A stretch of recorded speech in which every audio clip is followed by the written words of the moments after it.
Hi friends, welcome back to my channel. In today's video, I'm going to show you how to enable disabled apps on the Samsung Galaxy Z Flip 6.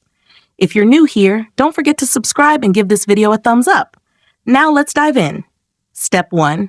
First, unlock your phone and open the Settings application. This is where you can find various customization options for your device, including display settings, security settings, and accessibility features. Step 2. Now, locate the search icon in the top right corner and tap on it. The search feature makes it much easier to find specific options without having to scroll through multiple menus manually. Step 3. In the search bar, type Apps and wait for the search results to appear. Step 4. After performing the search, find the Apps option from the search results and tap on it. Step 5. Now tap on the menu icon, usually 3 vertical dots in the top right corner. Then select Disabled and tap OK. This will show a list of all the apps that are currently disabled on your phone.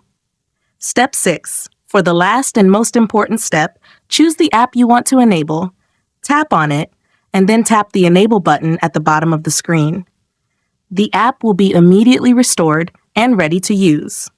If you found this tutorial helpful, don't forget to give it a thumbs up and subscribe to my channel for more great tips.